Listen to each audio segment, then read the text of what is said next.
Hi, and welcome to ECCB Connects, a program produced by the Eastern Caribbean Central Bank to share with you who we are, what we do, and how we serve you. Today, our special guest is Dr. Curtis Charles, Director of Academic Affairs and Interim Head, School of Science, Computing and Artificial Intelligence at the University of the West Indies, Five Islands Campus, Antigua and Barbuda, and he will be speaking to us about the Climate Resilience Data Challenge. Stay with us. We will be right back after the break.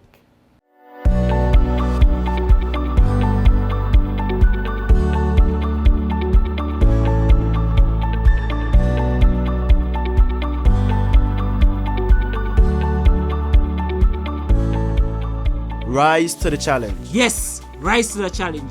Calling students and practitioners worldwide to design AI applications that can solve real-world climate data problems.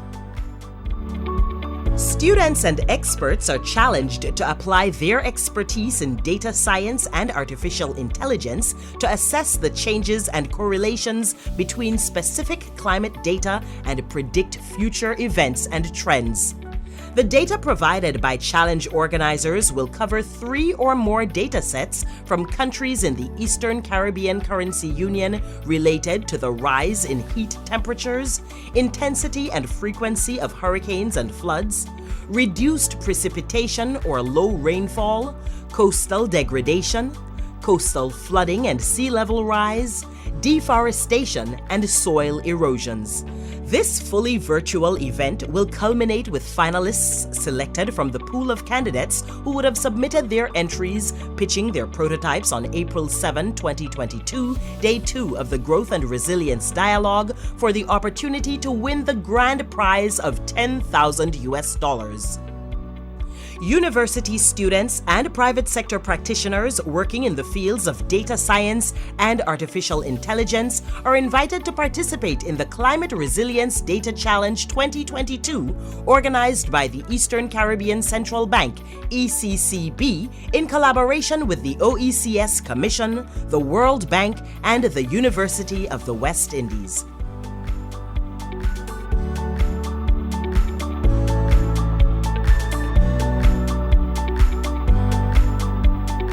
Get ready, we challenge you.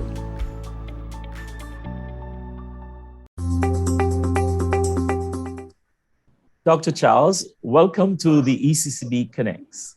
It's good to have you with us. Thank you, Nigel. It's good to be here. Thanks for the invitation. The ECCB will host its 6th Growth and Resilience Dialogue in collaboration with the World Bank, OECS Commission, and the UE from the 6th to the 7th of April. And this is going to be under the theme Climate Resilience, Securing the Future of Small Island Developing States. A Climate Resilience Data Challenge will be part of the 2-day event. Dr. Charles, could you kindly explain to our audience what exactly is the Data Challenge? So the Data Challenge, thanks for that question. The Data Challenge for this event is going to focus on how do we use advanced technologies like artificial intelligence, machine learning, cloud computing to gain deep insights into all this data that we have on the atmosphere and the environment and temperatures and frequencies, all the variables that's affecting climate change. We have large amounts of data on it. What we're going to be doing here is bringing together climate change specialists, but most importantly, data scientists who are accustomed running algorithms on data to get the insights. And once we understand the patterns and trends of the behavior of these environmental factors, then we could make decisions on what type of solution would be best for the challenge that we're approaching. Very, very interesting indeed. Tell us about the objectives of this initiative. Why such an initiative at this particular time? Well, I think for me, like I said, the burning urgency of now is so eminent. I think one of the things that we learned as small developing island economies from COP26 is that the cavalry is not coming. I mean, I think COP26 basically, the leaders of these governments basically told the small islands that, look, you're on your own.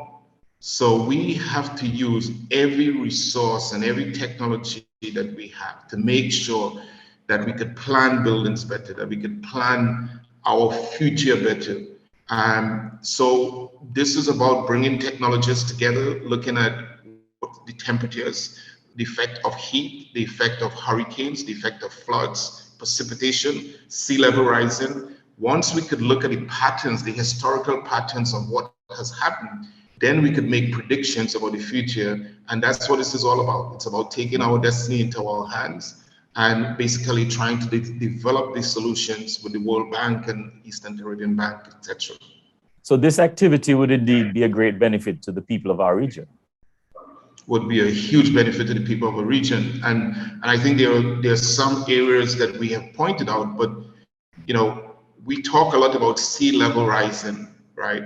But we don't talk about groundwater rising, right? I mean, groundwater rising is a direct correlation. There's direct correlation between sea level rising and groundwater rising.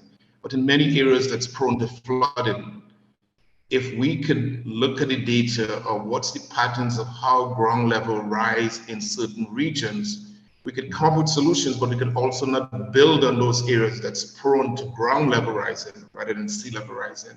So there are a lot of insights we could gain from the data, and so bringing together all this huge amount of data that we could look at, and we didn't have the opportunity to do that previously.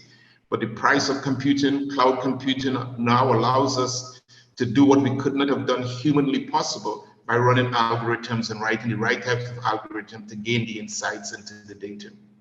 Mm-hmm. Dr. Charles, tell us about the target group of persons who are invited to participate in this particular challenge. So the target group are really global citizens who are engaged in data science research, machine learning, as well as climate change research. We're looking at universities. Universities is rich ground for research, both at student level as well as faculty. We're also looking at corporate companies like Microsoft and IBM and some of those companies that's doing this type of research in their research labs. So corporate tech, universities, non-for-profit organizations that have been studying climate change for a while. These are the audiences that we are looking at. Even at our university here, Emerging University, we have two groups that's going to be participating in the challenge. Eager students and faculty that's ready to dive into this and solve the problems of our region. So those are the three main groups we're looking at. What would be the procedures now for participating in the challenge? Like, how do interested persons get involved in this? Well, first thing is to go to the website, and the website will have the instructions. As you know, the challenge was launched on January the 25th. Once someone or team registers, that would then send them an email acknowledging their registration.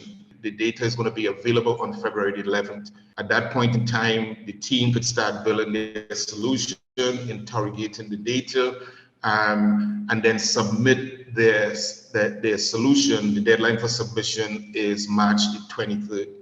And the data challenge candidate shortlisting and the finalists will be the 22nd to the 30th of March, and the data challenge finalists will be announced on the 7th of April. So all this great, rich information is on the website and for interested parties, but the first step is to register. So we have that information and we could begin immediately to communicate with the teams. I am mindful of the dates you have mentioned, and I trust that our audience is paying attention to those key dates. Now, tell me about the prize fund assigned to the winning team. So the winning team gets $10,000, and I have to tell you, $10,000 US. So that's pretty extravagant for our region. And the thing about that is, they could, if it's a small team of two, that's significant. If it's a university like us, that's significant. So regardless of how you take it, but you would find that most of the participants in this challenge is not in for the money. They want to be able to sell. They exist to solve difficult and what we call in the academy wicked challenges. And climate change is one of those wicked challenges that we have been struggling with. And we have an opportunity in this data challenge to come up with some innovative solutions that we could build upon. And who knows, the winning solution might be a solution that we could take public, could be a public company.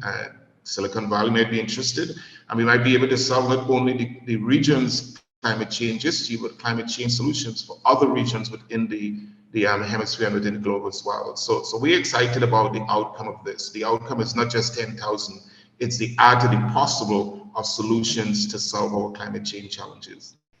I'm excited about this myself, just hearing about it, and I'm looking forward to seeing the presentations from the various finalists.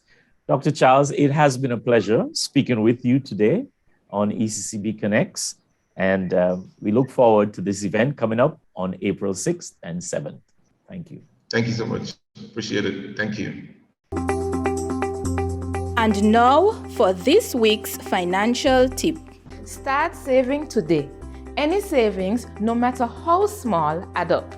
$1 a day gives $365 a year. We've come to the end of another episode of ECCB Connects. If you're interested in learning more about the Climate Resilience Data Challenge, you can check the website at the bottom of the screen. Join us next week for another exciting episode of ECCB Connects. Thank you for watching.